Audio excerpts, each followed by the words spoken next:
Bienvenue à tous pour cette conférence en ligne. Aujourd'hui, on va donc aborder un thème qui va concerner tous les entrepreneurs qui sont au Gabon, parce qu'on va s'adresser donc particulièrement à tous ceux qui ont envie d'investir aujourd'hui dans ce qu'on appelle le Web 3.0.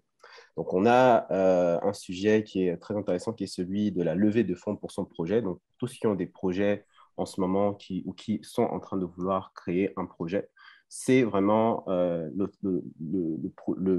l'événement qui va pouvoir vous permettre en fait d'avoir beaucoup plus d'idées ou d'opportunités au travers de tout ce qui se fait aujourd'hui, parce qu'on va aborder donc la thématique de la blockchain, de l'IA, de la robotique, de la big data et aussi bien évidemment des réseaux sociaux.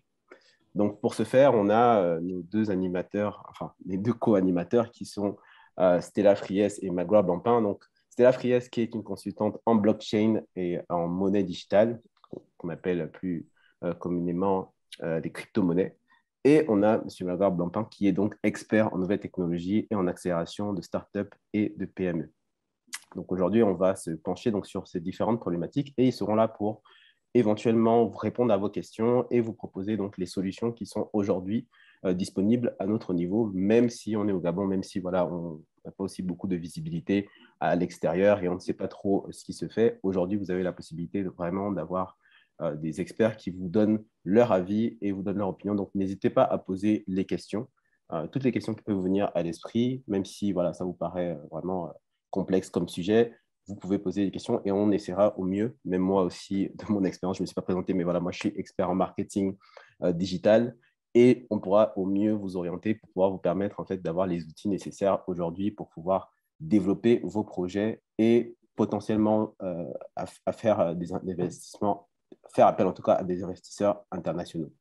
Donc, c'est l'objectif de cette réunion et on va commencer tout de suite avec donc Stella Fries qui va aborder donc les deux grosses parties de la présentation, en commençant par la blockchain. Donc, pour commencer, on va commencer par la présentation déjà de Stella Fries, qui est donc titulaire d'une double licence en management et langue étrangère, d'un MBA ainsi qu'un MSc en blockchain et monnaie digitale. Donc, elle a étudié dans plus de 5 pays. Elle parle beaucoup de langues, franchement. Donc, s'il y a des gens qui parlent plusieurs langues, vous avez ici quelqu'un qui peut répondre dans toutes les langues que vous voulez. Elle possède également un podcast qui est lié donc à la blockchain où elle interviewe des experts dans différents domaines, donc des chefs d'entreprise, des organisations à but non lucratif, des experts en technologie, etc. Et donc, elle a participé à plusieurs événements internationaux en tant que panéliste et expert en blockchain. Donc, elle s'y connaît vraiment dans le domaine et c'est vraiment la bonne personne à qui vous devez vous adresser si vous avez besoin éventuellement d'avoir plus d'informations sur les crypto-monnaies, sur tout ce qu'on dit en ce moment. Donc, aujourd'hui, elle habite donc à Malte, mais voilà, elle est disponible de toute façon en ligne puisque le web nous permet de communiquer partout à l'étranger. Et aujourd'hui, même après la pandémie, tout le monde s'est mis à utiliser Zoom, qui est devenu l'une des plateformes les plus en vogue. Heureusement, donc c'est le point positif de ça. On peut commencer à pouvoir discuter des sujets tendances comme ça et des sujets importants à travers ce genre de plateforme. Donc aujourd'hui, on va se lancer donc, sur la thématique. Stella, je pense que j'ai dit la plupart des choses qui te concernaient. Si tu veux en rajouter, je t'en prie. Mais on pourra déjà commencer par le premier sujet, donc, qui est la blockchain.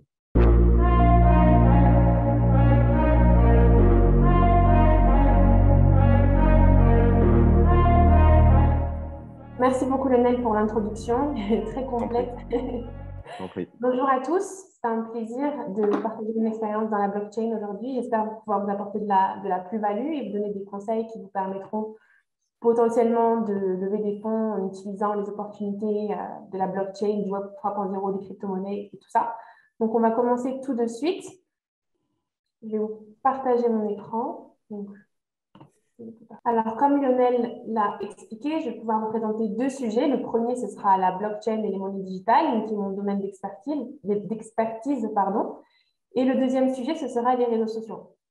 Ce sera donc une introduction à la blockchain. Je vais rapidement vous expliquer ce que c'est, vous parler de certains cas d'usage. J'ai préparé des exemples. Et puis ensuite, on va parler des crypto-monnaies, des NFT et des métaverses. Et ensuite, finalement, du sujet qui nous intéresse le plus, qui est celui de la levée de fonds et les différentes opportunités qu'on peut saisir avec la blockchain. Donc, bien sûr, là, comme ce sera une présentation, on va essayer de 15 minutes, je vais essayer de vraiment en rester aux points les plus essentiels. Je ne vais pas trop rentrer dans les points techniques, mais comme je l'ai dit tout à l'heure, si vous avez des questions, vous pourrez les écrire directement dans le chat et on reviendra dessus. Donc, qu'est-ce que la blockchain? Est-ce que certains d'entre vous ont déjà entendu parler de blockchain? J'imagine que vous avez tous peut-être déjà au moins entendu le terme blockchain, mais est-ce que certains d'entre vous sauraient donner une définition de ce qu'est la blockchain? Donc, une blockchain, la réponse courte, c'est une chaîne de blocs. Blockchain, chaîne de blocs. La réponse plus longue que l'Assemblée nationale a établie, c'est une blockchain est un registre. Une grande base de données qui a la particularité d'être partagée simultanément avec tous ses utilisateurs. Tous également détenteurs de ce registre et qui ont également tous la capacité d'y inscrire des données selon des règles spécifiques fixées par un protocole informatique sécurisé grâce à la cryptographie. Ça a l'air assez compliqué, mais en vérité, ce qu'il faut retenir, c'est qu'une blockchain, c'est un registre détenu par tous les utilisateurs et que tous les utilisateurs peuvent modifier. Donc, c'est un registre digital qui enregistre l'activité économique, les transactions, la propriété entre différents acteurs. Donc, je vais vous poser une question très simple. Pour vous donner un exemple, êtes-vous propriétaire de votre terrain? Est-ce que vous pensez que, disons que ceux qui sont propriétaires, est-ce que vous pensez être réellement propriétaire de votre terrain? Écrivez-moi dans le chat oui ou non.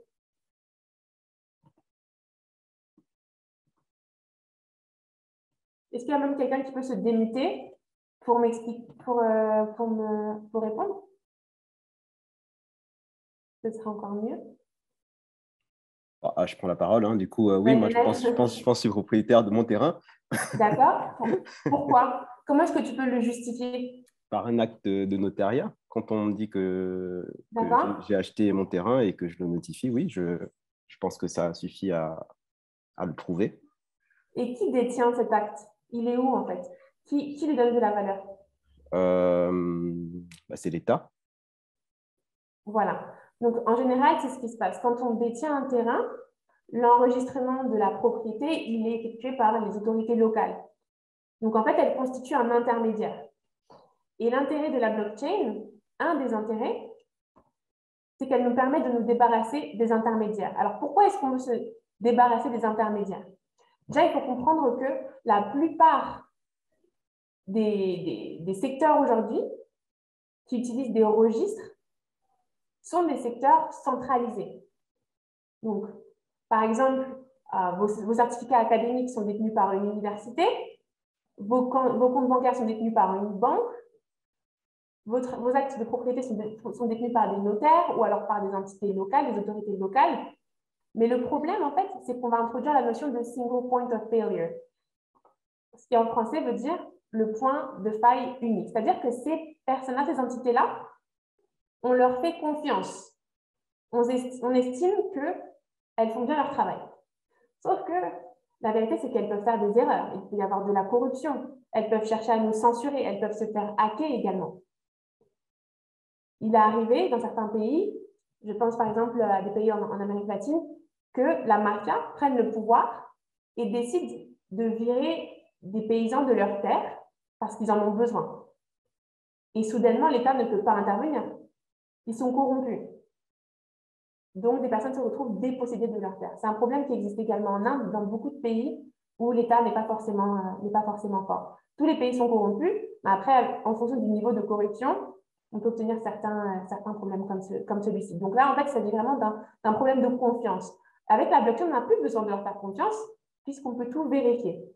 Il y a également d'autres causes qui peuvent être à l'origine de la destruction de vos certificats. Ça peut être des désastres naturels, des guerres, etc. Donc, la blockchain permet de restaurer la propriété puisque vous êtes détenteur de vos données et de vérifier également l'authenticité puisque tout le monde a accès à un même registre. Tout le monde a la copie d'un même registre et pour qu'il y ait une modification faite, tous les participants doivent être d'accord.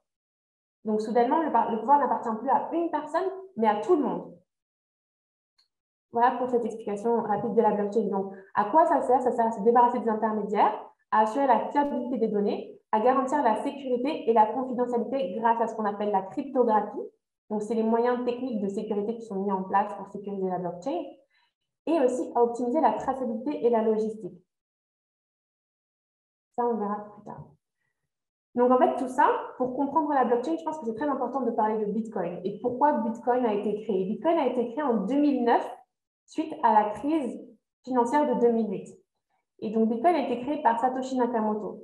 Donc, Satoshi Nakamoto, pour la petite histoire, personne ne sait qui c'est. On ne sait pas s'il s'agit d'une femme, d'un homme ou alors d'un groupe de personnes. On pense qu'il s'agit d'un groupe de personnes parce que c'est quand même un travail monstrueux qui a été fait. Et donc, on pense que ce serait sûrement un groupe de personnes. Mais en tout cas, cette entité a disparu quelques années après la création de Bitcoin. Et donc, il y a un petit peu cette légende de qui a créé Bitcoin, on ne sait pas. Et cette personne a d'ailleurs plus d'1 million de Bitcoin sur son compte. Donc, le jour où cette somme de Bitcoin bougera du compte, on pourra dire que Satoshi Nakamoto a réapparu.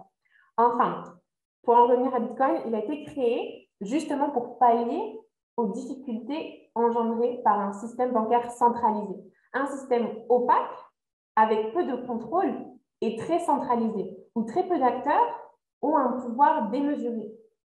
Donc, en fait, Bitcoin amène cette transparence, cette décentralisation et surtout la notion d'immutabilité.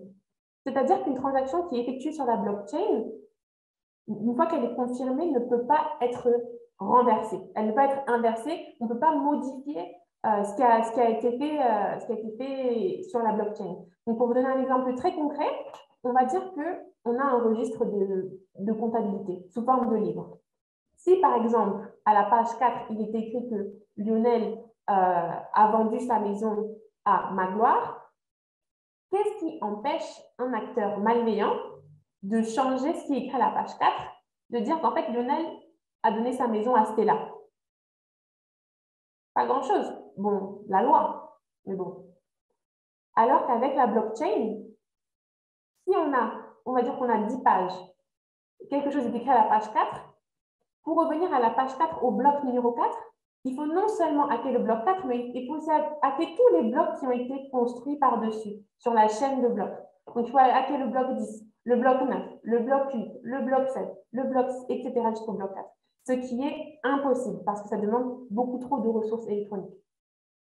Donc, c'est un petit peu ce qui garantit la sécurité de la blockchain, ce principe d'immutabilité. Donc, maintenant, pour être un petit peu plus concrète, je vais vous parler de certains cas d'usage parce que quand on dit blockchain, beaucoup de personnes imaginent crypto-monnaie, argent rapide, arnaque, etc. On a un petit peu toujours ce cliché-là, mais moi, ce que je veux vous montrer, c'est qu'il y a des applications de la blockchain qui sont faites aujourd'hui tous les jours de manière concrète et qui sont en développement dans différents secteurs. Donc, on va commencer par le système de l'immobilier.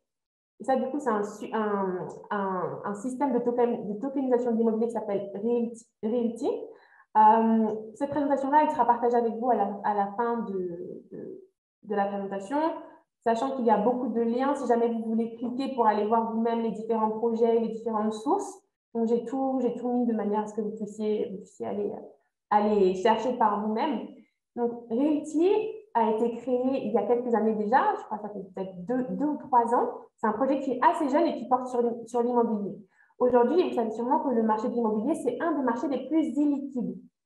C'est-à-dire que c'est pas facile d'échanger des biens immobiliers. C'est plus facile d'échanger de l'argent, d'échanger peut-être des actions, des crypto-monnaies que d'échanger sa maison. Il faut trouver un acheteur en général, il faut passer par une agence, il faut passer par... C'est un marché qui est très illiquide. Et en plus de ça, pour les personnes qui veulent acheter, souvent, il faut faire des prêts, des emprunts. C'est assez compliqué. Ce n'est pas accessible à tout le monde, le marché de l'immobilier. En tout cas, c'est l'image qu'on en a. En fait, avec ce système-là, on parle d'investissement fractionné. C'est-à-dire que les maisons sont tokenisées sous la forme de NFT et vous pouvez choisir d'acheter une portion de la maison. Vous pouvez investir, par exemple, là, vous voyez, ces propriétés, vous pouvez investir au minimum 50 $ et vous attendre à un pourcentage de rendement de 10% par an. Et vous êtes payé environ tous les mois, toutes les semaines, ça dépend des propriétés, pour vous rémunérer sur votre investissement. Donc ça, en fait, c'est quelque chose de génial parce que ça rend accès à la propriété pour tous et tout le monde peut se permettre du coup d'investir dans l'immobilier, ce qui n'est pas forcément possible aujourd'hui. Donc ça, c'est un exemple, mais il y en a vraiment beaucoup d'autres dans le domaine de l'immobilier. Dans le domaine de la santé, il y a une entreprise que vous connaissez peut-être si vous êtes dans la technologie, donc IBM, qui est en train de travailler sur des solutions pour utiliser la blockchain dans le domaine de la santé. Pourquoi? Pour pouvoir, par exemple, lutter contre la fraude médicamenteuse. Il faut savoir qu'aujourd'hui, un médicament sur 10 est contrefait. Comme je l'ai dit, l'utilisation de la blockchain permet de tracer. Ça permet d'aider pour la logistique, la traçabilité, parce qu'on sait qui a fabriqué quoi. L'actif est enregistré sur la blockchain et sa provenance ne peut pas être modifiée. On sait qui a issued, en anglais, délivré l'actif. Et ça ne peut pas être modifié, on ne peut pas tricher par rapport à ça. Donc, pour les médicaments, par exemple, c'est quelque chose qui pourrait être utilisé. Ou alors, pour les dossiers médicaux. Parce que, comme vous le savez peut-être, quand on se fait soigner d'un hôpital à un autre, d'un pays à un autre, même d'une ville à une autre, on n'a pas un seul dossier médical. On a un dossier médical chez tel hôpital, un dossier médical chez tel hôpital, un dossier médical chez tel docteur. Mais avec la blockchain, chaque patient pourrait posséder un registre de ces informations médicales. Donc, ça, c'est vraiment quelques exemples qui sont en train d'être développés, notamment par IBM, mais aussi par d'autres startups dans le domaine de la santé. Un autre exemple, c'est celui de la finance, et c'est celui qui est peut-être un des exemples majeurs de l'utilisation de la blockchain. On a donc des protocoles de finance qu'on appelle la finance décentralisée. On a la finance décentralisée, mais aussi la finance centralisée, donc DeFi pour Decentralized Finance en anglais, et CeFi pour Centralized Finance. Donc, les personnes qui sont vraiment très portées sur l'aspect libertarien des crypto-monnaies vont avoir tendance à privilégier ou à plus vouloir faire appel à la DeFi. Donc, parce qu'en fait, on considère qu'avec la DeFi, la finance décentralisée, les échanges se font de pair à pair. Donc, si moi, je veux donner de l'argent, disons qu'aujourd'hui, je veux envoyer de l'argent à Gustave. Si je veux envoyer de l'argent à Gustave, je vais sûrement devoir passer par ma banque, qui va ensuite passer par celle de Gustave, puis ensuite, voilà, déposer l'argent sur le compte de Gustave. Mais il y a une autre solution. Je peux passer par un échange, acheter de la crypto-monnaie et l'envoyer tout simplement à Gustave, donc de pair à pair, sans passer par une autre personne.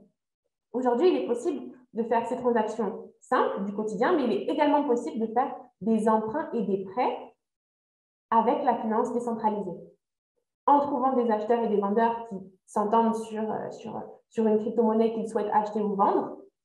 Il y a des protocoles, des algorithmes qui sont faits, donc comme Compound, par exemple, qui est une plateforme de finance décentralisée, qui permettent aux personnes de faire des transactions entre elles, de faire des prêts, des emprunts, sans avoir forcément toutes les complications qu'on pourrait avoir en cherchant à passer par une banque traditionnelle. Une banque, si on fait un emprunt auprès d'une banque, il faudra sûrement donner des justifications, il faudra sûrement donner beaucoup de documents, des papiers. C'est un processus qui est long et ce n'est pas forcément accessible à tout le monde. Alors qu'avec la finance décentralisée, c'est ce qu'on essaye de fournir.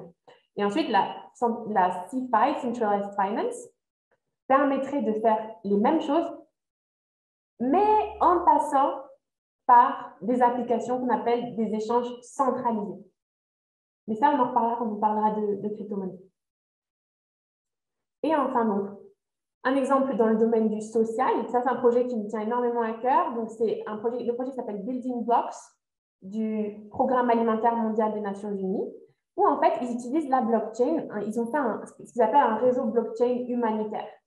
C'est-à-dire qu'ils vont utiliser la blockchain pour leurs actions humanitaires. Donc, pourquoi? Pour économiser, par exemple, sur les frais de transaction, au lieu de faire des transactions en euros, puis dans le dinar jordanien, puis ci, puis ça. En fait, au lieu de passer par les différentes monnaies du Forex, ils vont tout simplement passer par des crypto-monnaies et éviter comme ça d'avoir énormément de frais de transaction liés au changement de monnaie. Il y a aussi la transparence, parce que quand il s'agit de programmes comme ça, de programmes, on va dire, de biens sociaux, il y a toujours cette problématique de la transparence. Qu'est-ce qui est fait véritablement avec les fonds? Surtout quand il s'agit de dons aussi faits de l'extérieur, on n'est jamais vraiment sûr qu'au fond, il n'y a pas de corruption. Là, l'objectif de la blockchain, c'est de pouvoir donner un système transparent et que les personnes, que ce soit les parties prenantes ou les parties extérieures, puissent avoir un aperçu de ce qui se fait avec les fonds. Mais il y a également beaucoup d'autres avantages, comme une meilleure coordination des personnes. Ça rend les process beaucoup plus homogènes et finalement plus simples. Donc, voilà différents cas d'usage qu'on peut avoir de la blockchain. J'espère que ça vous aura donné quelques idées. Il y a énormément de projets. Aujourd'hui, on a de la blockchain dans tous les domaines, dans le sport, dans les jeux vidéo, énormément de domaines. Donc, je vous invite vraiment à vous renseigner par rapport à ça. Donc, maintenant, pour vous expliquer rapidement ce que sont les crypto-monnaies, les NFT et le métaverse, même si je sais que maintenant, on va faire une petite introduction également par rapport au métaverse. J'avais une question déjà, voilà, je lance, je lance D'accord. la vague des questions. Juste par rapport à ce que tu nous as présenté, c'est très orienté sur les avantages. Mais moi, j'aimerais aussi être dans l'esprit du petit entrepreneur qui n'a pas trop d'idées par rapport à quel type de crypto-monnaie pourrait être vraiment intéressant pour son projet. Et si vraiment c'est pertinent pour lui déjà de s'y pencher, sachant que ce sont des, comme tu le disais en début d'introduction, ce sont des données qui bougent pas mal et tous les jours, en fait, il y a des nouveautés. Donc, on ne sait pas trop, en fait, si l'argument de la fiabilité est réel pour toutes les crypto-monnaies dont tu as mentionné. Donc, j'aimerais savoir quels sont les inconvénients aujourd'hui à l'utilisation des différents blockchains que tu as mentionnés en amont. D'accord. Bah alors, justement, j'ai préparé une petite partie justement sur les limites qui sont aussi des opportunités, à mon avis, dans le domaine de la blockchain.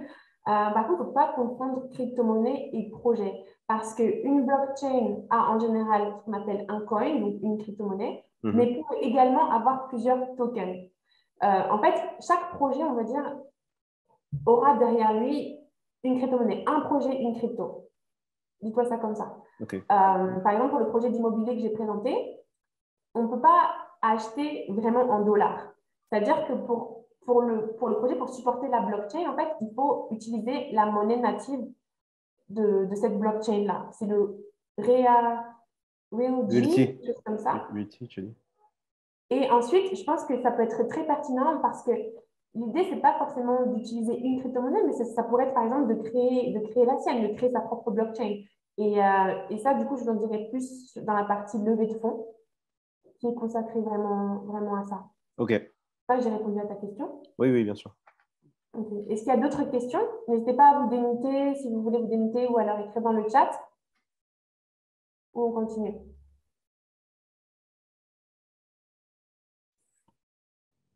Tu peux y aller, je pense. Ok, on continue alors. Rapidement, un petit point sur ce que sont les monnaies digitales. Donc, une crypto-monnaie, c'est une passerelle vers une blockchain. La blockchain, en fait, étant un ensemble d'algorithmes, on ne peut pas payer avec les monnaies qu'on utilise tous les jours, donc ce qu'on appelle les fiat, que ce soit l'euro, les francs, le dollar, etc. Il faut utiliser une monnaie liée au projet. Les principales crypto-monnaies aujourd'hui, ce sont le Bitcoin, l'Ethereum, le Polkadot, Solana. Il y en a beaucoup d'autres. Et un moyen de s'informer, c'est d'utiliser donc ce site qui s'appelle CoinGecko, qui est un très bon site. Comme j'ai dit tout à l'heure, donc là, c'est un lien sur lequel vous pouvez cliquer. Hein. Donc là, on voit le top des crypto-monnaies hein, en fonction de leur importance, on va dire. Donc la première, le Bitcoin, Ethereum, etc., etc.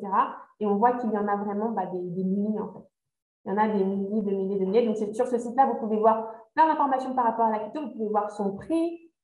Et si vous cliquez ici, par exemple, on va prendre Bitcoin. Vous pouvez voir donc non seulement son prix, vous pouvez voir la capitalisation boursière, le nombre de coins qui sont en circulation aujourd'hui. Donc, par exemple, Bitcoin, il n'y en aura que 21 millions. Aujourd'hui, il y en a déjà 19 millions qui sont en circulation. Ensuite, si vous cliquez là, vous pouvez voir un graphique avec le prix de la crypto-monnaie et son évolution. Et ensuite, si je ne me trompe pas, dans marché, normalement, il y a une page qui vous permet d'avoir des informations sur la crypto-monnaie, le projet en fait qu'il y a derrière. Donc, je vous laisse explorer ce site-là, CoinGecko. Des manières de se procurer de la crypto-monnaie, donc en passant par des échanges centralisés ou des échanges décentralisés. Donc, un échange centralisé, c'est un échange qui est géré par une entité, par une entreprise avec donc un dirigeant et tout ce qu'implique une entreprise traditionnelle. Donc, la plus connue, c'est Binance, mais aussi Coinbase. Et on peut aussi passer par des échanges décentralisés. Si on veut vraiment être dans l'esprit crypto-monnaie et décentralisation à fond, on peut également passer par des échanges décentralisés. Petit point sur la crypto. Les NFT, c'est également quelque chose dont on entend beaucoup parler en ce moment. Donc, qu'est-ce qu'un NFT? NFT, c'est un acronyme pour Non-Fungible Token, donc actif non fongible. Non fongible, ça veut dire qu'il ne peut pas être divisé ni remplacé. Par exemple, 1 € ou 1 $, c'est fongible parce qu'un autre euro ou un autre dollar vaut la même chose et on peut les diviser en centimes ou en cents. Par contre, une maison n'est pas fongible parce qu'on ne peut pas la diviser en plusieurs parties et on ne peut pas la remplacer par une autre maison de valeur égale. Donc, les NFT, c'est un petit peu comme ça. Et on entend beaucoup parler des NFT d'art qui se vendent à des prix faramineux. Donc, il y a des NFT qui sont échangés aujourd'hui pour des millions de dollars. Et c'est complètement fou parce qu'on peut se dire, c'est juste une photo en fait. On peut dire, c'est juste une photo. Pourquoi est-ce qu'on ne prend pas une capture d'écran de cette photo? Mais non, ça ne marche pas comme ça. Ça ne marche pas comme ça justement parce que cette photo-là, elle est ce qu'on appelle hachée. Elle est sur la blockchain et on sait qui a Créé. comment on sait qui a distribué cette image-là. Et ce qui est important, c'est même pas la photo en elle-même, mais c'est le fait de savoir que c'est cette personne qui l'a distribuée. Donc, si par exemple, vous participez à une collection de Snoop Dogg, Snoop Dogg a vendu, on va dire, 100 NFT. En fait, on s'en fiche du NFT en soi. Ce qui est important, c'est que ce soit de Snoop Dogg. Et ça, on peut le prouver. Et ça, tout le monde peut le voir. En fait, c'est la preuve sociale. En plus du fait que certains NFT viennent avec des privilèges. Donc, par exemple, si vous achetez ce NFT, vous avez accès à un concert gratuit dans le métaverse, par exemple. Ou alors, vous avez accès à différentes choses. C'est ça, en fait, qui fait la vraie valeur du NFT. Aujourd'hui, les NFT sont transposés dans le monde modèle, dans le monde réel. Donc, par exemple, je pense aux personnes, donc l'entreprise pour laquelle j'ai travaillé, qui s'appelait CatChain, utilisait justement les NFT pour protéger les droits d'auteur et les droits de création des entreprises qui faisaient des modèles 3D, des designs pour des modèles 3D. Parce que comme je l'ai dit, avec les NFT, on peut prouver la provenance, l'origine d'un document, d'un fichier. Donc ça, il y a énormément de choses à faire autour des NFT, énormément. C'est un monde qui est encore une fois en création. Donc, il y a vraiment beaucoup de choses à faire. Toute idée aujourd'hui peut être entendue. Et c'est ça qui est génial avec ces technologies-là. Il ne faut pas se limiter par la géographie. Tout peut se passer en ligne, comme a dit Lionel tout à l'heure aujourd'hui avec Zoom.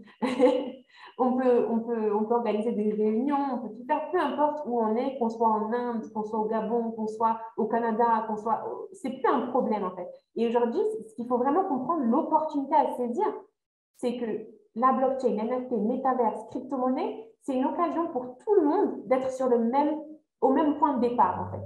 Au même point de départ, d'avoir les mêmes opportunités, peu importe où on se trouve. Donc, un dernier point sur le métaverse. Donc, les métaverses, ce sont des mondes virtuels et il y en a plusieurs. Donc, les plus connus sont Decentraland, le Sandbox, il y a également Meta. Mais je ne vais pas trop parler des métaverses parce que je sais que Magda va également en parler tout à l'heure.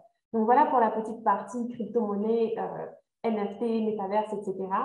C'est vraiment juste une petite découverte. Et maintenant, on va parler des opportunités pour la levée de fonds. Donc, en crypto-monnaie, comment lever des fonds? Si vous avez un projet crypto-monnaie, vous pouvez faire ce qu'on appelle une ICO. Je ne l'ai pas noté, mais ICO, ça veut dire Initial Coin Offering. Pour les entreprises traditionnelles, elles peuvent faire ce qui s'appelle des IPO.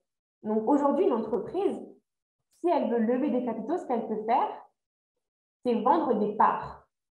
Vendre des parts de cette entreprise-là. Donc, on va dire que, je ne sais pas, moi, je décide de monter mon entreprise et puis puisque j'ai besoin de capitaux, je vais diviser 100 actions que je vais vendre à 10 $ pièce. Et du coup, chaque acheteur d'une action possède une partie de mon entreprise. Et cette personne investit et espère que mon entreprise va réussir pour que son action prenne en valeur et qu'elle puisse un jour la revendre. C'est ce que font la plupart des entreprises. Toutes les entreprises qui sont cotées en bourse, en fait, c'est ça. Maintenant, on peut faire la même chose en crypto-monnaie. Et les ICO, c'est quelque chose qui est extrêmement, extrêmement, extrêmement à la mode utilisé et qui a apporté beaucoup de succès. Donc là, quelques exemples. La startup Filecoin, en 2017, a levé 257 millions de dollars en 1 heure, en août. La startup Brave, 35 millions de dollars en moins de 30 secondes. Et ça, c'est des chiffres normaux. Hein. C'est des chiffres normaux. Après, voilà, il faut quand même que... Je ne dis pas que ça y est, parce que vous allez faire un projet crypto, vous allez devenir millionnaire en quelques minutes. Faut préciser. C'est important. Voilà, je précise quand même. Mais c'est juste que, voilà, il y a un réel engouement autour des crypto-monnaies et autour de la blockchain. C'est pour ça que je vous dis, aujourd'hui, il y a énormément d'opportunités dans ce secteur-là. Absolument ne pas négliger. Donc, pour une ICO, bien sûr, il faut quand même des connaissances de base en blockchain et en crypto-monnaie. Et ce qu'il faudra prendre en compte, ce sont ces 4 aspects, l'aspect technique, légal, humain et le marketing. Donc, pour réussir, il faut avoir un bon projet, évidemment, un projet bien développé, et puis avec au moins peut-être un prototype, quelque chose à pouvoir présenter, défendre aux investisseurs. Et puis, pour ça, donc, il faut avoir ce qu'on appelle un white paper. Le white paper, ce sera en fait la fiche de route, comment dire, ce sera vraiment le document qui va résumer votre entreprise, pourquoi, quel est le problème que vous allez résoudre, etc., etc. Comment est-ce que vous allez faire. Donc, le white paper, c'est un document qui est quand même assez technique. C'est pour ça que c'est important d'avoir une équipe, une bonne équipe avec des profils divers. Donc, il peut y avoir des personnes qui sont plus business, des personnes qui sont plus techniques. Mais en tout cas, l'aspect technologique, forcément, il est important. Donc, le deuxième aspect important, c'est l'équipe et les personnes qui vont la conseiller. Ensuite, il y a aussi le cadre légal, le marketing, le listing. Le marketing, très important forcément, parce que si vous voulez intéresser vos investisseurs, il faut quand même qu'ils comprennent ce que vous faites. Et il faut aussi qu'ils soient en accord avec votre projet. Il faut créer de l'engouement, en fait. Il faut créer de l'excitation. Les 35 millions qu'on lève en 30 secondes, c'est pas que parce qu'on a un bon projet, c'est aussi parce qu'on l'a bien vendu. Donc voilà pour l'ICO. Sinon, il y a aussi des bourses qui sont financées soit par des protocoles blockchain, soit par des États. Donc je sais que par exemple, l'Union européenne a énormément de bourses à donner dans ce milieu-là. On cherche constamment la prochaine start-up qui va rapporter. Donc, les projets qui vont être financés sont souvent ceux qui proposent une solution innovante, qui contribuent à l'adoption de la blockchain. Et sinon, pour ceux qui sont financés par les différentes blockchains en elles-mêmes, c'est ceux qui vont souvent donner de la visibilité à leur protocole. Donc, je vous ai mis des liens, encore une fois, pour que vous puissiez regarder. Donc, ce lien-là, il est super parce qu'il permet de voir toutes les bourses qui sont attribuées par différentes entités blockchain, donc différentes blockchains comme par exemple Ethereum, etc. Ce sont des blockchains qui donnent des bourses à toutes les personnes qui veulent faire du développement, du marketing autour de leur propre blockchain afin de leur donner de la visibilité. Donc ça regroupe vraiment tout. Et puis après, sinon, il y a aussi ce lien-là par rapport à l'Union européenne. Pour vous donner un exemple, donc Coinbase, je les ai mentionnés tout à l'heure. Coinbase est une plateforme d'échange centralisée, donc c'est une plateforme que vous pouvez télécharger l'application sur votre téléphone aujourd'hui et acheter de la crypto-monnaie sur Coinbase. Mais Coinbase, voilà, c'est une entreprise américaine basée donc aux États-Unis avec un CEO, etc., etc. Donc c'est une entreprise traditionnelle, donc centralisée, qui vend des crypto-monnaies. Donc Coinbase a pour mission d'augmenter, d'après leur slogan, d'améliorer la liberté économique dans le monde. Donc, en fait, ils se perçoivent comme des évangélistes de la blockchain et des crypto-monnaies. Et ils ont fait un programme qui s'appelle Coinbase Giving, qui va permettre de financer des projets qui améliorent l'éducation autour de la crypto-monnaie, qui accélèrent le développement de protocoles cryptographiques et soutiennent l'économie crypto et favorisent la prochaine génération de talents de crypto, peu importe où ils se trouvent. Donc, pour ce programme, dans le cadre de ce programme-là, ils ont dédié 500 millions de dollars qui vont allouer sur 10 ans. Et là, donc, le programme a été lancé il y a 2 ans. Ils ont déjà donné plus de 2 millions de dollars à 410 organisations différentes dans le monde entier. Donc, sans limite géographique, encore une fois. Ensuite, la partie limite opportunité. Donc, c'est des choses qui... Voilà, la blockchain, ce n'est pas une solution miracle. Ce n'est pas une solution miracle à tout. Il y a des problèmes, il y a des choses qui sont encore en développement. C'est le début. Par contre, on peut choisir de voir ça comme des limites ou comme des opportunités. Moi, j'aime bien voir ça comme des opportunités. Où est-ce que vous pouvez aujourd'hui encore vous insérer dans le milieu, en fait, dans l'industrie? Qu'est-ce que vous pouvez encore apporter à cette industrie? Énormément de choses. Ça, c'est vraiment pour pour être synthétique, même si je l'ai pas été, je pense que j'ai beaucoup grignoté de mon temps de parole, mais les limites que connaît aujourd'hui l'industrie sont la régulation. Donc, comment est-ce qu'on peut contribuer à réguler un environnement digital? Comment est-ce qu'on peut trouver un équilibre entre la liberté et la sécurité aussi? Parce qu'aujourd'hui, voilà, ce qui se passe, c'est que pour beaucoup de personnes qui vont se lancer comme ça sur la blockchain sans comprendre, surtout dans la finance décentralisée, dans les NFT, si vous vous faites arnaquer, il n'y a personne derrière. Vous ne pouvez pas appeler le service client pour dire à Compound, oh, en fait, on m'a volé ma clé privée. Non, ça ne se passe pas comme ça. C'est vous et vous-même. Vous avez tout le pouvoir, vous avez la propriété de vos fonds, mais vous avez aussi la responsabilité qui va avec. Donc, par exemple, aujourd'hui, il y a des services d'assurance décentralisée qui sont en train de naître, ce genre de choses. Donc ça peut être une opportunité. L'aspect utilisateur. Aujourd'hui, les interfaces de finance décentralisée, tout ce qui est blockchain, sont trop compliquées. C'est très difficile pour quelqu'un qui n'a pas étudié ou passé de nombreuses heures à décortiquer le sujet, de s'y retrouver. Donc, si vous avez des compétences en UX, donc en design, pourquoi pas en fait, pourquoi pas s'intégrer à un projet existant ou lancer votre propre projet par rapport à ça, pour simplifier les interfaces. Il y a un grand manque d'éducation aussi de la part des utilisateurs. Donc, pourquoi pas faire du freelancing pour expliquer justement aux personnes les opportunités qu'il y a, comme je suis en train de le faire, par rapport à la blockchain. C'est une technologie qui, à mon avis, va vraiment exploser dans les prochaines années. Et là, on est au début. Donc, c'est comme je vous l'ai dit, j'aime beaucoup le mot opportunité. Il faut la saisir, en fait. C'est vraiment maintenant. Ensuite, il y a voilà, le fait que on parle d'un monde virtuel, mais aujourd'hui, on est dans le monde réel. Donc, comment est-ce qu'on connecte la blockchain au monde réel? Il y a des données qu'il faut mettre sur la blockchain. La blockchain ne va pas chercher, par exemple, la météo. Parce que la blockchain, c'est simplement des algorithmes. La blockchain ne sait pas quel temps il fait dehors. Donc, comment est-ce qu'on connecte les informations de l'extérieur à l'intérieur? La sécurité des utilisateurs, comment connecter les blockchains entre elles, etc., etc. Il y a énormément d'opportunités.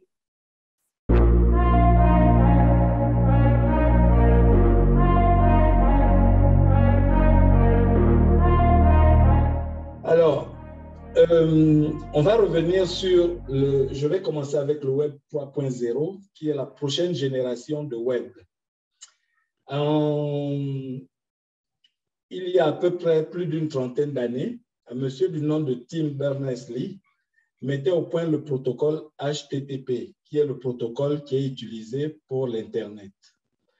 Et c'est grâce à ce monsieur que nous avons toute la possibilité d'utiliser l'Internet aujourd'hui. Si ce monsieur n'avait pas mis au point ce protocole, personne n'aurait pu faire l'Internet comme on le fait actuellement. Alors, on est parti, le premier web qui est automatiquement sorti de ces recherches, c'est le web 1.0. Les pages étaient statiques, la bande passante était faible parce que l'Internet, les débits n'étaient pas élevés. Les pages web, il n'y avait pas grand-chose dedans. Les emails, on ne pouvait pas attacher ce qu'on attache aujourd'hui comme fichier. C'était difficile d'attacher les fichiers et ça prenait beaucoup de temps. Il y avait des forums, mais ce n'était pas designé, les chats n'étaient pas designés. Ensuite, on est passé aux alentours de 2004 au Web 2.0. Là, les pages sont devenues dynamiques, la bande passante s'est accrue, on a eu des contenus vidéo 3D, les VR, la réalité virtuelle. On a eu la possibilité de faire les réseaux sociaux, les podcastings, etc., etc.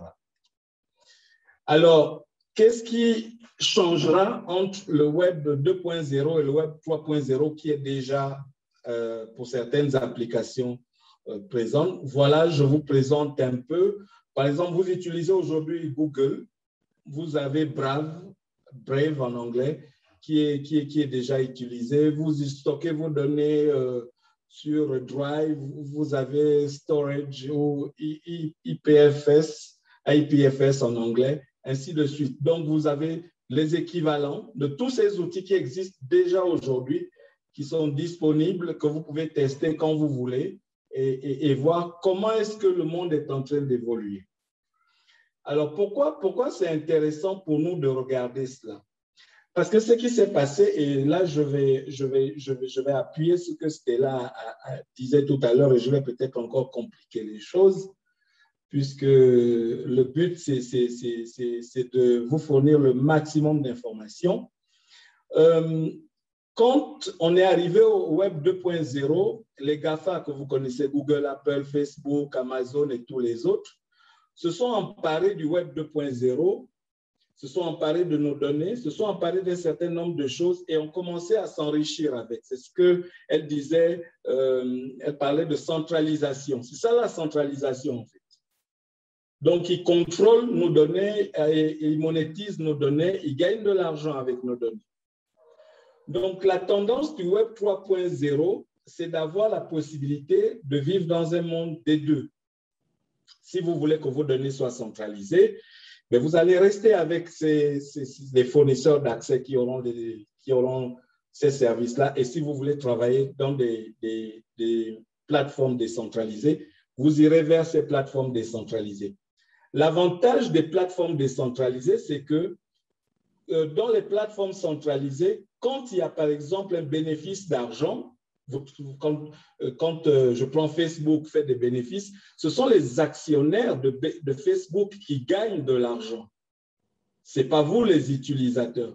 Vous pouvez gagner de l'argent derrière, vous trouvez que vous êtes content, vous faites un chiffre de, je ne sais pas moi, 500 000 par mois, vous êtes content, mais c'est rien devant ce que Facebook gagne. Regardez le classement des hommes les plus riches. Vous allez voir, l'homme le plus riche aujourd'hui, Elon Musk, il est à 217 milliards de dollars. Sachant que $1, c'est à peu près actuellement 580 francs CFA. Donc, imaginez, vous multipliez 217 milliards de dollars par 580 francs et vous avez à peu près sa fortune. Ça, c'est son argent qu'il a, qui est dans un coin à la banque. Donc, la tendance des plateformes décentralisées qui vont, du moins dont le fonctionnement va être soutenu par ce dont Stella parlait, la blockchain et la crypto, ça va être que nous, en tant qu'utilisateurs, nous allons pouvoir bénéficier aussi de la rente financière. Donc, on va gagner aussi dedans. Donc, c'est ça la particularité. Donc, et vous savez très bien que nos données, pour ceux qui suivent l'actualité, il y a eu les élections de Donald Trump qui ont eu l'affaire Cambridge Analytica. Et je vais rapidement vous résumer l'histoire. Et Cambridge Analytica n'a pas agi seulement aux États-Unis. Hein. Cambridge Analytica a agi au Ghana, Cambridge Analytica a agi au Kenya, dans plusieurs élections en Thaïlande et tout ça. Le but, c'était quoi? Ils se sont connectés quand ils ont eu leur projet, ils sont allés voir un professeur d'université de Stanford, de Cambridge. La preuve, c'est que le nom, c'est Cambridge Analytica.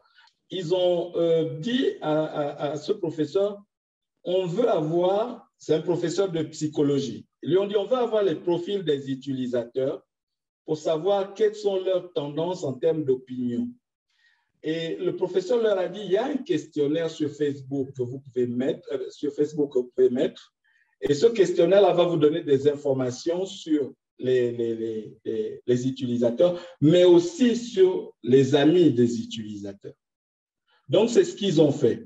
Et quand ils ont eu toutes ces données-là, ils ont développé un logiciel de cryptographie qui permettait à Cambridge Analytica de savoir quelles sont les personnes qui allaient voter démocrate, qui allaient voter républicain et celles qui devaient s'abstenir. Alors, pour celles qui devaient voter, par exemple, démocrate, on les incitait à voter démocrate, puisque Trump était démocrate. Ceux qui allaient, ceux qui allaient voter républicain, on les incitait à voter républicain, puisque Trump est républicain. Ceux qui devaient voter démocrate devaient voter Hillary. On leur envoyait des informations qui étaient des fake news en disant Hillary a fait ceci, Hillary a fait cela, Hillary prévoit ceci. Donc, c'était pour les pousser à l'abstention.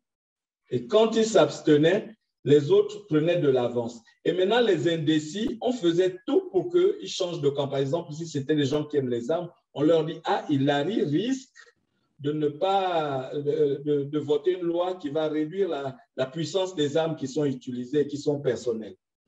Donc, voilà un peu comment nos données ont été utilisées pour l'élection américaine. Donc, ce que je veux vous faire comprendre, c'est que les données sont au cœur et au centre de tout. Et Stella l'a bien résumé. C'est pourquoi je vous ai dit, c'est un sujet très compliqué. Ce n'est pas la complexité technique, mais c'est la complexité pour accepter et comprendre qu'on est dans un monde où on ne peut pas s'isoler, où on ne peut pas dire ça ne nous concerne pas.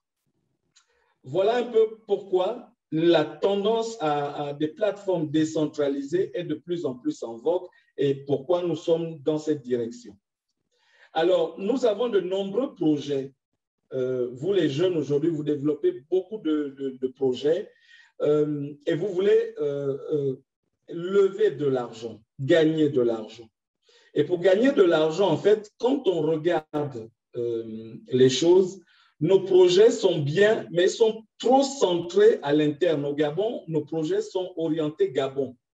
Nous ne pouvons pas lever des fonds à l'international si nos projets ne concernent que les populations nationales. Nous devons d'abord regarder la sous-région et regarder le monde.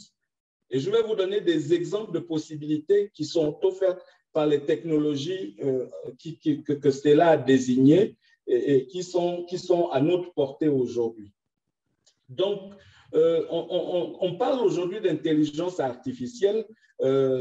Pendant longtemps, on a cru qu'on allait pouvoir développer des solutions d'intelligence artificielle qui feraient totalement ce qu'un être humain fait. Non. La tendance aujourd'hui, c'est que l'intelligence artificielle spécialisée a beaucoup évolué. Ça veut dire qu'on peut utiliser l'intelligence artificielle dans certains domaines.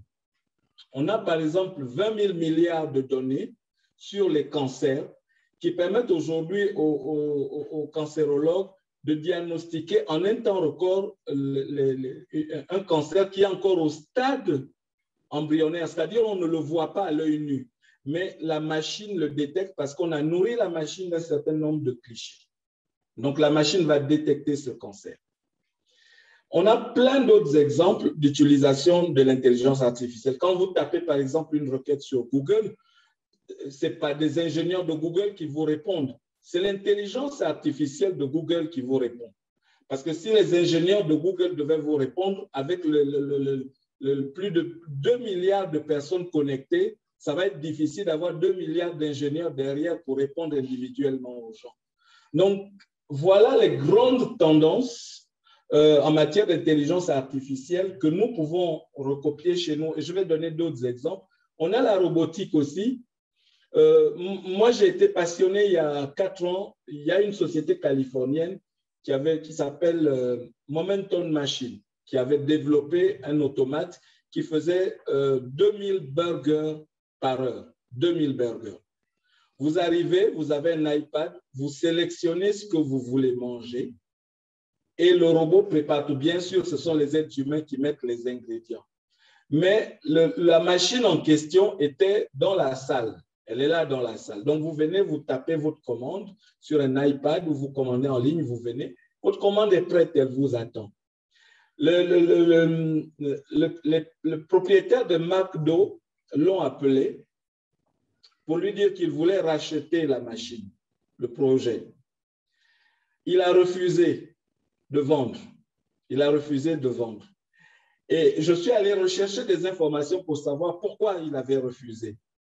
Sa mère avait travaillé près de 30 ans, dame de ménage, technicienne de surface chez McDo.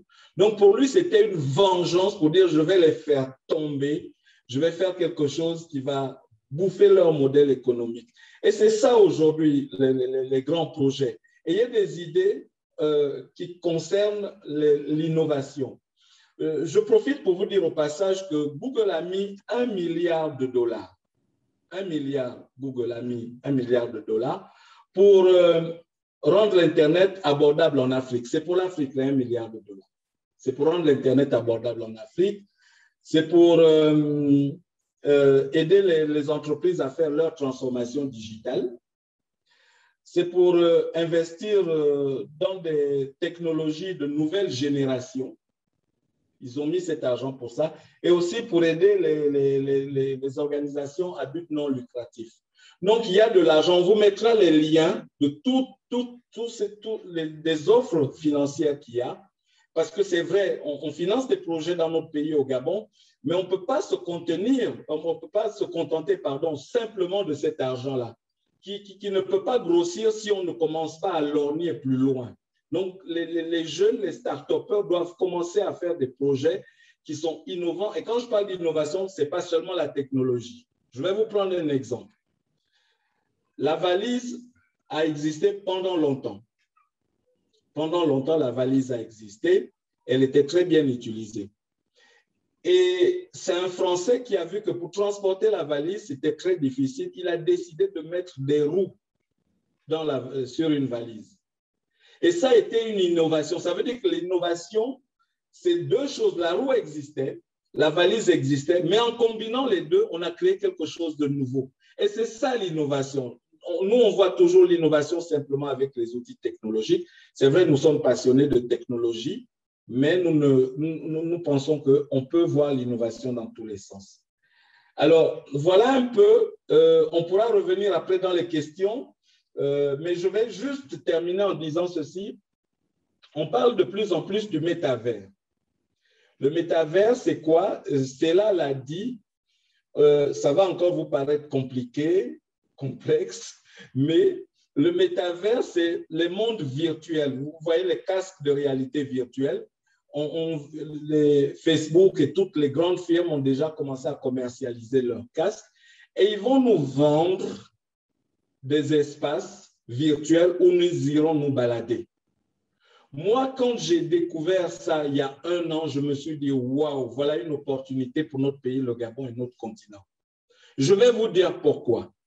Imaginez un seul instant, beaucoup parmi vous ont été bercés par les histoires de Patrick Nguemandon, qui est décédé, qui nous a quittés il y a moins d'1 an. Imaginez Fifion Ribana en métavers. L'histoire, vous la vivez en métavers. Vous imaginez ce que ça va donner. Imaginez nos comptes. On nous raconte des histoires tout le temps. Donc, je pense que nos startups peuvent tirer profit d'un certain nombre de choses, lever des fonds à l'international, parce que je peux vous dire que là, on va être parmi les premiers à s'insérer dans ce domaine-là. Je vais m'arrêter là pour l'instant et je vous remercie. Je remercie Stella.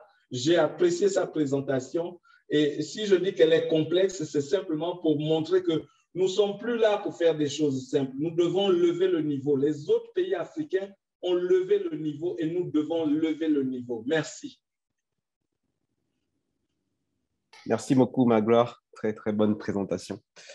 Très concrète aussi. Et c'est intéressant aussi de ramener aussi, effectivement, comme tu l'as fait, le niveau de manière à pouvoir mettre en avant les opportunités pour les entrepreneurs et pour tous les investisseurs, même au Gabon, qui souhaitent se lancer sur le web. Et donc, il va nous rester à peu près une trentaine de minutes, un peu moins d'une trentaine de minutes. Donc, Stella, si tu peux passer rapidement sur la partie des réseaux sociaux avant qu'on finalise donc la présentation sur la conférence et la partie questions, bien évidemment. Si vous pouvez préparer vos questions pour la dernière partie.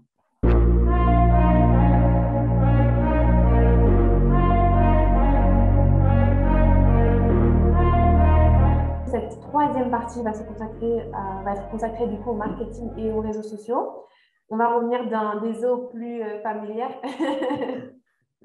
Après avoir parlé de métaverse, de crypto-monnaie, d'intelligence artificielle, les réseaux sociaux, ça devrait être la partie un petit peu plus digeste de la présentation d'aujourd'hui. Mais c'est quand même quelque chose de très important parce que, comme je l'ai dit tout à l'heure, par rapport à la levée de fonds, si on veut lever des fonds à l'international, il faut se concentrer, même rien que lever des fonds de manière locale, il faut se concentrer sur le marketing. Et à l'international, il faut utiliser des réseaux appropriés. Donc, je sais qu'au Gabon, on a tendance à pas mal utiliser Facebook, mais Instagram et LinkedIn sont moins utilisés. Alors qu'en Europe, en Amérique, on utilise beaucoup plus ces deux réseaux sociaux-là. Donc, ce sont ces deux réseaux que j'ai choisi dont je vais vous parler aujourd'hui. Alors, les sujets qu'on va aborder, donc comment choisir le bon réseau, le cas d'Instagram, le cas de LinkedIn, puis une conclusion. Donc, les médias sociaux sont l'industrie numérique qui connaît la croissance la plus rapide. Et à juste titre, parce qu'ils nous permettent d'accéder à un marché mondial. On n'est plus cantonné à une seule région géographique. On a accès à toute la planète. On peut faire connaître sa marque de manière internationale et c'est un moyen de marketing qui coûte relativement peu cher. Ça coûte moins cher de créer une page Instagram que d'imprimer des prospectus ou d'aller coller des affiches avec nos produits dans toute la ville. Et puis, ça permet aussi d'augmenter la base de clients puisqu'on a accès à plus de personnes, tout simplement, et aussi de créer une communauté avec les clients actuels parce qu'on peut interagir avec eux au quotidien. On peut aussi faire des collaborations avec d'autres marques. Il y a énormément d'avantages à utiliser les réseaux sociaux aujourd'hui. Donc, les meilleurs canaux de marketing sont les réseaux sociaux, l'affiliation, l'emailing, etc. Donc, nous, on va vraiment se concentrer sur les réseaux sociaux qui sont le meilleur canal. Donc, comment choisir le bon réseau? Et là, j'aimerais bien savoir un peu pour vous, quel réseau vous utilisez actuellement, si vous en utilisez un, que ce soit pour votre entreprise ou à titre personnel. Est-ce que vous pouvez un petit peu me dire, par exemple, Gustave, quel réseau est-ce que vous utilisez personnellement ou pour votre entreprise? Donc, Lionel dit Instagram. Facebook et Instagram. Facebook et Instagram, d'accord? Ouais. Donc, on a plusieurs utilisateurs d'Instagram aussi. C'est un réseau que j'aime beaucoup. Donc, vous allez reconnaître des choses dans la présentation. Fallon dit Facebook. D'accord. Donc, pour beaucoup de personnes, c'est Facebook, Instagram. Est-ce qu'il y en a ici qui utilisent LinkedIn?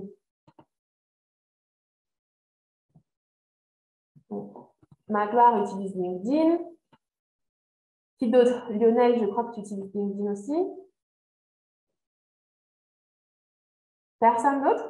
Emmanuel, est-ce que vous utilisez LinkedIn? Octave, est-ce que vous utilisez LinkedIn? Donc, OK, Fallon aussi. Les autres ne se prononcent pas. D'accord, OK. Donc, beaucoup de personnes ici utilisent LinkedIn ou Instagram. Donc, beaucoup de choses que je vais pouvoir dire vont faire sens pour vous. Les questions à se poser avant de choisir un réseau pour notre entreprise, évidemment, c'est qui sont mes clients? Donc, quel est leur sexe, quel est leur âge, leur tranche d'âge, leur localisation, leur centre d'intérêt, leur niveau d'études, etc., etc. Parce que c'est très important d'établir un bon profil de nos clients avant de choisir un réseau. Si par exemple, je m'adresse à des adolescents ou à des personnes on va dire, des enfants ou adolescents, je ne vais pas faire ma publicité sur LinkedIn, par exemple. Là, je vais plutôt aller chercher des réseaux comme TikTok ou comme Instagram. Donc, ça paraît assez logique. Là, je vous ai mis un lien. Je ne sais pas si vous l'avez déjà fait, mais c'est un lien pour un site web gratuit qui permet de créer un persona, donc pour vraiment identifier votre client idéal et avoir une idée du coup de meilleures idées de marketing simplement pour toucher ces personnes-là. Donc, ensuite, une fois que vous avez établi votre profil client idéal, vous demandez quelle est la démographie de chaque réseau. Donc, comme je l'ai mentionné, TikTok, Instagram, c'est plus des utilisateurs jeunes, voire très jeunes. Facebook, on est déjà dans la tranche des 30-40 ans. LinkedIn, c'est à peu près tout le monde, mais ce sera plutôt des personnes qui ont déjà un certain niveau d'études, par exemple. Donc, c'est très important de prendre ça en compte. Ensuite, d'autres questions qu'on peut se poser, c'est quel type de format est-ce qu'on a envie de créer et à quelle fréquence est-ce qu'on veut créer du contenu. Donc, est-ce qu'on est plutôt quelqu'un de visuel? Donc, si on va chercher des réseaux comme Instagram, on va plutôt avoir tendance à faire des photos, des vidéos de manière très fréquente. Si on décide de faire des posts sur LinkedIn ou alors sur des réseaux type Reddit, c'est plutôt le texte qu'on va privilégier. Donc, est-ce qu'on va faire des formats plus courts, des formats plus longs? Donc ça correspondra également à votre entreprise. Hein, quelles sont vos valeurs? Est-ce que vous êtes plutôt une entreprise dans le domaine de la tech? Est-ce que c'est plus un domaine sérieux comme tout ce qui est administratif, comptabilité, etc. Ou est-ce que c'est un domaine plus récréatif, fun? Quelle est l'image que vous voulez donner à votre entreprise? Et ensuite, l'objectif principal de votre réseau. Est-ce que vous voulez créer une communauté? Est-ce que vous voulez tout simplement partager votre expérience d'entrepreneur? Il y a des personnes qui font ça aussi, qui créent une page personnelle où en fait, ils vont véhiculer les valeurs de l'entreprise à travers leur propre personne et ils vont partager leur expérience d'entrepreneur. Ça, c'est quelque chose qu'on peut faire aussi. Est-ce que ce sera à but éducatif? Est-ce que ce sera pour vendre vos produits, votre service? Donc, on va pouvoir parler de LinkedIn, qui est un réseau que j'apprécie énormément et que je pense que, voilà, si vous l'utilisez aujourd'hui, vous devez également apprécier. Quelques statistiques par rapport à LinkedIn. C'est intéressant de noter qu'en plus de 10 ans, en 11 ans, le nombre d'utilisateurs de LinkedIn a été multiplié par 10. On est passé de 78 millions en 2010 à 760 millions d'utilisateurs en 2021. On a plus tendance à avoir des hommes que des femmes sur LinkedIn et 95% des recruteurs aux États-Unis utilisent LinkedIn. C'est un des réseaux sociaux qui bénéficie du plus de confiance au monde. Et pour les business B2B, d'entreprise à entreprise, 80% de leurs leads viennent de ce réseau. Donc, ce graphique-là, je trouvais important de le partager avec vous. Donc, c'est l'utilisation de LinkedIn dans le monde. On voit qu'en Europe, en Amérique du Nord et en Asie, c'est très utilisé. Par contre, seulement 5% des utilisateurs viennent de la région Afrique et Moyen-Orient. Et je pense que c'est très, très, très dommage parce que si aujourd'hui on cherche à capter des capitaux internationaux, il faut peut-être se pencher, comme je l'ai dit au début, sur les réseaux qui sont utilisés à l'extérieur. Donc vraiment, LinkedIn, si vous n'êtes pas dessus, je vous conseille de vous créer un compte dès ce soir, même pas dès ce soir, dès la fin de cette présentation, la première chose à faire, créer un compte LinkedIn. Et pour vous donner quelques exemples de comptes que moi je trouve très bien, donc j'ai pris cet exemple-là de cette femme. Donc, ce qu'on peut voir, c'est qu'elle a une photo de bonne qualité, et j'insiste vraiment là-dessus, une photo de bonne qualité. On ne veut pas de selfie, pas de photos type photo de vacances, pas de photos coupées où en fait on a pris une photo avec notre frère, mais en fait finalement on ne veut pas que le frère apparaisse sur la photo. Non, une photo de bonne qualité. Dans l'idéal, une bannière avec le logo de l'entreprise. Et comme vous le voyez, donc elle a un profil assez complet avec une bio complète, etc. Si on va plus bas, on voit aussi ses certifications, son éducation, ses expériences, etc. Et puis, elle fait également l'usage de toutes les fonctionnalités de LinkedIn, c'est-à-dire qu'elle fait des commentaires sur les posts des autres, elle partage et elle publie du contenu. Et ça, c'est très bien parce qu'une erreur qu'on peut faire quand on est sur LinkedIn, c'est une chose que je faisais aussi avant, c'est de dire, OK, je suis sur LinkedIn maintenant. Mais ça ne se passe pas comme ça. Si on veut apparaître dans les recherches, il faut être actif. Il faut être actif, il faut partager, il faut commenter, il faut être présent sur le réseau. Donc, d'autres bons exemples, encore une fois, on peut voir de bonnes photos, de bonne qualité, des bannières sobres, des profils bien détaillés. Et on voit aussi, donc c'est une preuve sociale, hein, c'est toujours bien de voir quand la personne a plus de 500 relations. Là, on sait que la personne a percé sur LinkedIn, quoi. On sait que c'est un profil sérieux. Après, ça ne s'obtient pas du jour au lendemain. Hein, et il ne faut pas non plus envoyer des invitations à tout le monde, n'importe comment, ou accepter celle de tout le monde. Mais on sait que voilà, une personne qui cultive ses relations sur LinkedIn, c'est une personne qui est active, une personne qui a de la crédibilité. Donc, c'est ce qu'on veut cultiver un maximum. Donc, quand on dit photo de qualité, vraiment, j'insiste. Voilà, pour moi, ce sont des photos de qualité. Mais là, vous voyez, la personne a utilisé un filtre qu'elle a trouvé peut-être sur Facebook ou sur Instagram. Ça ne fait pas du tout professionnel. Pareil, pour la personne qui se prend en photo avec ses écouteurs et son masque. Voilà, si on peut éviter, c'est toujours mieux. Parce que c'est la première image que les personnes qui ne vous connaissent pas auront de vous. C'est la première fois qu'elles vous voient. Donc, pour donner une bonne image, c'est important d'avoir une bonne photo. OK. Et ça, c'est un profil pareil, un type de profil. Si vous avez ce genre de profil vraiment ce soir, il faut changer ça. Un profil, donc le profil d'une personne, on n'a pas son nom complet, on ne sait pas ce qu'elle fait dans la vie, on n'a pas de description de bio, 17 relations. Moi, si je reçois une invitation de ce type de profil, je ne l'accepte pas. Parce que je ne sais pas qui cette personne est, pourquoi est-ce que je voudrais l'avoir dans mon réseau. Donc, si vous avez un profil comme ça qui est un peu nu, il faut l'habiller. Donc, voilà, les erreurs à éviter sur LinkedIn, ne pas avoir de photo de profil ou avoir une mauvaise photo, avoir un intitulé professionnel flou ou ne pas en avoir, ne pas soigner l'orthographe parce qu'encore une fois, c'est un premier contact que les autres auront avec vous. Donc, c'est très important d'avoir une orthographe soignée. Donc, voilà, avoir une bio, comme on appelle ça, une bio ou une barre d'informations qui explique bien voilà, votre profil, ce que vous faites, vos passions, etc. Il ne faut surtout pas être passif. Pour réagir, il faut apporter de la plus-value à la communauté. Ce que vous pouvez faire aussi, c'est avoir des recommandations de vos compétences et puis voilà, accepter des invitations, mais pas trop non plus et pas envoyer des invitations à trop de personnes que vous ne connaissez pas. Un conseil que je peux vous donner, c'est si vous envoyez une invitation à quelqu'un que vous ne connaissez pas, écrivez un petit message à la personne pour dire voilà, j'ai vu votre profil qui est super intéressant, j'aimerais me connecter avec vous, pourquoi pas échanger, ce genre de choses, pour que la personne ne se sente pas spammée, pour que la personne voit qu'il y a vraiment quelqu'un derrière qui veut se connecter avec elle pour une raison précise. C'est un réseau de business. Donc, il faut qu'il y ait de la plus-value des deux côtés. C'est des échanges transactionnels sur LinkedIn. Ce n'est pas Facebook où voilà, on envoie des invitations à n'importe qui comme ça, juste pour faire connaissance.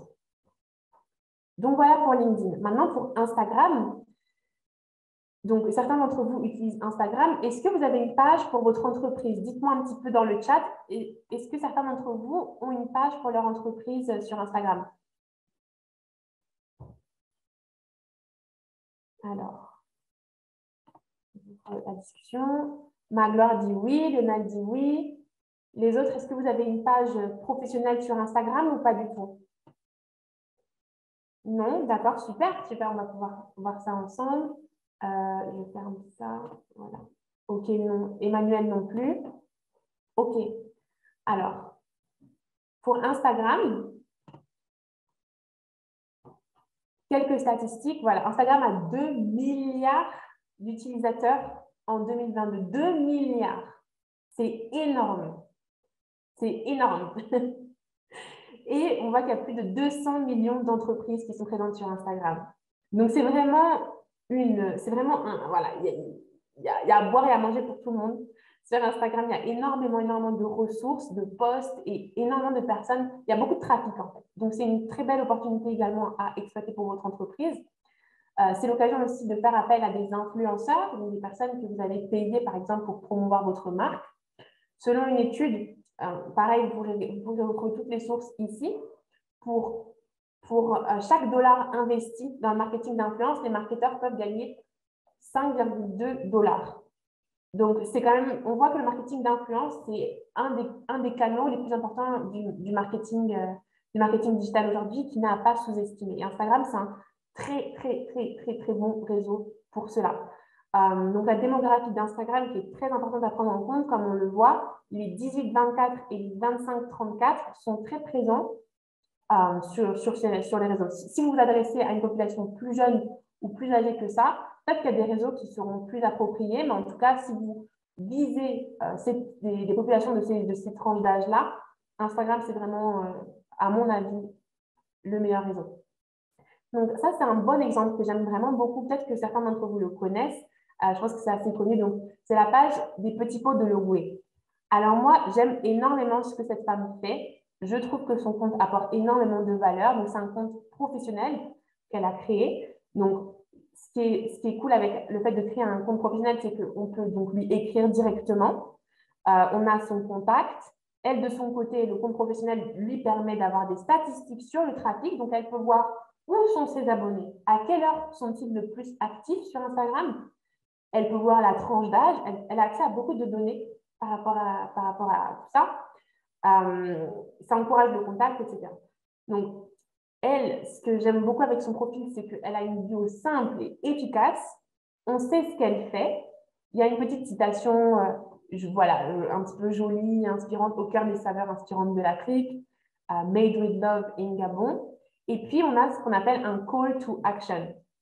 Donc, commander en ligne. Si on veut commander, on sait comment faire. Voilà, elle nous incite à commander. Donc, voilà, l'action est claire. Ensuite, ce que j'aime beaucoup aussi avec son compte, vous pourrez regarder si vous avez, ceux qui ont Instagram, c'est qu'elle a des photos de bonne qualité où elle montre sa marque, elle montre sa personne aussi parce que c'est très important de montrer, je pense, pour certaines entreprises, la personne qu'il y a derrière. Que les gens vont souvent acheter, pas seulement pour le produit, mais aussi pour la personne parce qu'ils aiment ce que vous représentez, vos valeurs, etc. Donc voilà, elle, on sait que c'est une maman entrepreneuse, etc. Donc, voilà, c'est son image de marque. Et voilà, son identité est bien définie. Donc, voilà, les 3 mots-clés d'Instagram, la qualité des photos, l'engagement et la constance. C'est comme ça que fonctionne l'algorithme d'Instagram. Il va mettre en avant les contenus de qualité, donc les photos de qualité. L'engagement, c'est-à-dire est-ce que vous avez beaucoup de personnes qui vont commenter vos posts? Est-ce que vous réagissez aux commentaires? Est-ce que vous engagez des discussions avec vos abonnés? Parce qu'on n'est pas là pour collecter les abonnés. Hein. Il faut également leur apporter de la valeur et engager des discussions. Et puis ensuite, la constance. Donc, est-ce que vous allez poster de manière régulière? Si vous voulez réussir sur Instagram, c'est vraiment ces 3 mots-là qu'il faut retenir, qualité, engagement et constance. Et ensuite, pour revenir vraiment à la blockchain, si jamais vous voulez vous développer dans ce monde-là, je pense que Instagram n'est pas forcément le meilleur réseau social, mais une petite liste des réseaux qui sont intéressants quand on a un projet blockchain, c'est LinkedIn, évidemment. Twitter, il y a énormément d'informations par rapport à la crypto-monnaie, etc. Telegram, avoir un canal Telegram. Beaucoup de projets crypto-monnaies aujourd'hui ont un canal Telegram où beaucoup d'utilisateurs peuvent simplement se retrouver, discuter du projet, peut-être discuter de leurs problèmes. En fait, il y a vraiment cette notion-là de communauté autour d'un projet. Pareil pour Discord, GitHub et Reddit, qui sont aussi plutôt pour les développeurs, donc l'aspect vraiment technologique. Donc, voilà quelques réseaux sociaux par rapport à la blockchain. Et j'aimerais finir avec ces 2 citations. Par rapport au marketing, vous pouvez avoir un excellent produit, mais si la communication échoue, c'est comme regarder un comédien faire un sketch dans une langue complètement différente. Donc, il ne connaîtra pas le succès qu'il mérite. Ce n'est pas forcément que son produit est mauvais, mais c'est que il est mal communiqué. Et ensuite, cette citation-là, activate your fans, don't just collect them like baseball cards. Il faut engager vos abonnés. Il ne faut pas juste, comme je dit tout à l'heure, les collectionner comme des cartes de baseball. L'objectif, c'est de leur apporter de la valeur, d'échanger avec eux. Donc, voilà pour ma part. J'ai terminé sur cette partie. Et si vous avez des questions, je vous écoute. Merci beaucoup pour cette super présentation. C'était là très, très bien résumé. J'ai beaucoup aimé les parties sur les photos de qualité. Non, vraiment, ça me tue. Je reçois souvent des demandes d'invitation comme ça. C'est marrant. Donc, voilà un peu pour la présentation. Merci beaucoup à tous pour votre présence. Et elle sera bien sûr enregistrée et elle sera partagée en plusieurs parties. Restez bien connectés sur l'URIX. Il y aura d'autres présentations, je pense, à l'avenir dans les conférences. Restez bien activez les cloches de notification, comme on dit, pour ne pas manquer nos prochains événements. Et on vous enverra aussi les présentations. Donc, voilà, merci Lionel. Merci pour ta modération. Merci beaucoup, Stella. Merci à tous. Merci à tous. OK, merci. Ensemble. Merci bien. Bye bye, au revoir, bye bye. Au plaisir. Bonne fin de week-end à tous. On peut allumer les caméras pour dire au revoir, ce serait une bonne chose. Merci Lionel, merci Stella, on te voit et qu'on te dise au revoir. Merci. Ouais. Merci. Au revoir.